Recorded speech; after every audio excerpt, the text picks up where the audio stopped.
tabloïds, les pages culture des tabloïds de la parution de ce jour nous amènent au cœur des rédactions de Cameroun Tribune, Le Messager et également le tri-hebdomadaire Repère de Feu Richard Tona. Et puis on prendra quelques nouvelles de Ariel Diba qui nous a rendu visite ici. Toute une page a été consacrée à cette jeune artiste dans les colonnes du Messager. On prendra aussi également les nouvelles de Taïki et surtout ceux de Fally Ipupa et Koffi Olomide qui sont de plus en plus au cœur de l'actualité. Des nouvelles également de Ténor avec un compte rendu et surtout presque tout un dossier qu'on pourrait trouver alors sur Jeune Afrique. On va ouvrir cette revue avec Ariel Diba, notamment c'est avec Le Messager qui nous présente alors celle qui nous a rendu visite ici. Et j'aime bien ce point d'interrogation qu'a voulu employer le rédacteur en chef en question, Christian Tchami. Ariel Diba, la nouvelle reine de l'Afro-Soul, s'interroge-t-il? Le titre d'ailleurs de son vidéogramme ou son single paru au mois d'avril dernier, So Good To Me, est une chanson de célébration qui invite les mélomanes à oublier les différences et à s'attacher davantage à ce qui les unit. Et plus bas, en deuxième partie, elle donne également son avis sur ce qu'elle pense de l'art musical camerounais et puis le style qu'elle a eu emprunté. C'est d'ailleurs pourquoi vous pouvez voir en gras, comme c'est souligné là, je chante avec mon âme, je partage ce que Dieu a mis en moi, ce qu'elle considère d'ailleurs un don. Je vous invite non seulement à lire cet article, mais aussi à découvrir également qui Ariel Diba, une fois de plus encore, quand des confrères disent que c'est à partir des passages du JDC qui s'inspirent pour pouvoir rédiger, cela mérite encore de soulever un coup de chapeau pour eux. Merci à Christian Tchami. Et plus bas dans le deuxième article, vous allez pouvoir retrouver les belles lettres, la leçon de vie de Béatrice Doudou, face à une jeunesse qui caresse la facilité. Cela tombe bien, Visley en parlait tout à l'heure avec Jolie, le laxisme dans le travail. L'auteur de l'ouvrage Leçon de vie, paru aux éditions C'est Midi, qui publie de plus en plus, veut là transmettre un esprit de persévérance, d'endurance et de térénité face aux difficultés de la vie. Je crois que pour quelqu'un qui n'aime pas lire, certainement, c'est un ouvrage qu'on va recommander à cela, les leçons de vie. Et plus bas, vous avez humanisme et responsabilité qui sont des mots qui viennent de plus en plus.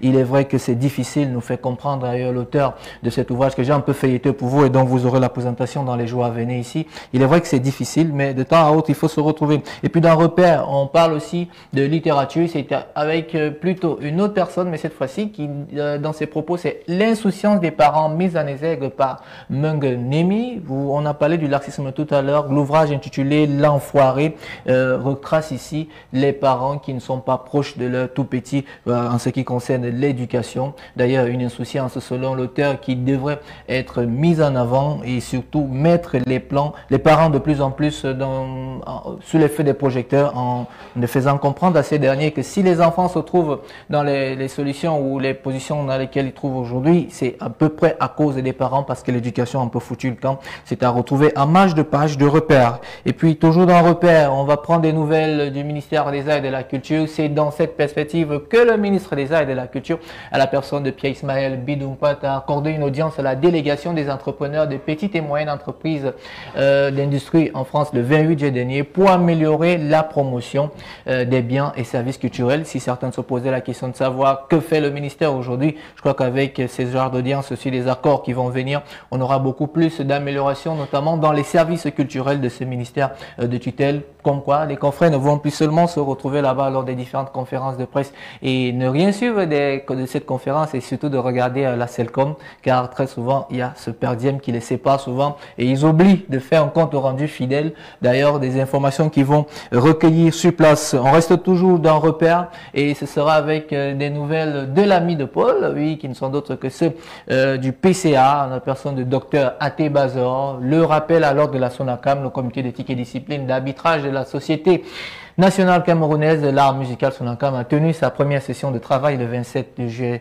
2021 à Yaoundé, en dehors de Jolie qui a signé un très bon papier dessus. Il y a également Fabrice Boloko qui lui a pris sa plume pour pouvoir rédiger sous ce secteur de l'art musical qui depuis un bon bout a commencé un peu à faire parler. Certains ont trouvé le taux un peu insuffisant ou encore même insultant pour d'autres artistes, mais d'autres continuent d'ailleurs de revendiquer. Et la pause que Fabrice Boloko nous fait comprendre dans les colonnes de Repères, c'est que lorsqu'il y a un date, il y a comme un break au sein de l'art musical, on oublie un peu les problèmes et tout le monde commence à diffuser les vidéos ou les photos avec l'artiste en question et 2 jours après, on recommence les problèmes. Je crois qu'ici, il fait allusion à certains artistes dont je ne préfère ne pas citer le nom, mais que vous allez retrouver dans ce bel article qu'a signé Fabrice Fabrice Belocor. Et puis on va quitter Repère pour entrer notamment avec Cameroun Tribune, le journal de la route de l'aéroport, avec l'héritage culturel, cet événement qu'a suivi pour nous Rabiatou, Ibrahim. On sait qu'au début, lorsque ces travaux étaient annoncés, c'est la Dex Culture à la personne de Monique Ankodo qui nous avait alors fait le compte rendu.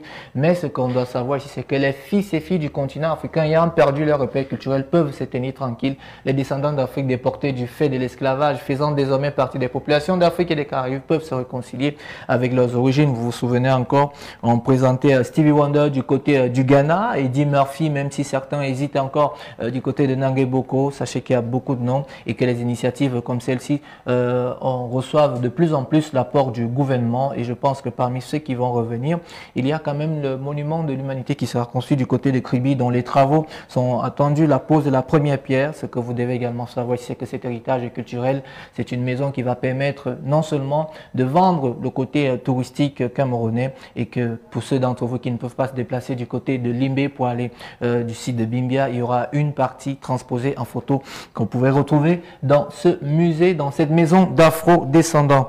Et puis on poursuit avec notamment l'Afrique pour prendre deux nouvelles, ceux de Taiki qui est d'ailleurs devenu celui qui est à la mode, notamment avec son concert où les passes sont à 300 000 francs, mais rattrapé par le passé. Rassurez-vous, c'est pas une vidéo qui met un peu l'artiste à mal, mais plutôt en bien. Certains se disaient qu'il s'est retrouvé dans la musique par hasard, mais dans cette vidéo qui a fuité, on peut voir qu'il a commencé depuis. Et d'ailleurs, cela tombe bien, on nous donne enfin son nom, parce que beaucoup savaient qu'il s'appelait Taiki, son nom d'artiste, mais son nom de Camerounais, beaucoup ne le savaient pas. C'est Julien Boadier, auteur, compositeur, interprète français. Je sais pas pourquoi les confrères, ils ont mis français, qui fait la fierté de la France actuellement à travers ses douces mélodies. C'est d'ailleurs pourquoi le rédacteur en chef m'a fait parvenir cet article en disant que finalement, il est d'où? Du Cameroun ou de la France? Je crois que les éléments de réponse sont à retrouver dans cet article. Les plus bas, vous avez alors ces propos de Fally Ipupa, c'est Koffi Olomide qui m'a 3 points de suspension. L'artiste brise enfin le silence sur sa relation avec Koffi Olomide qui surprend les internautes.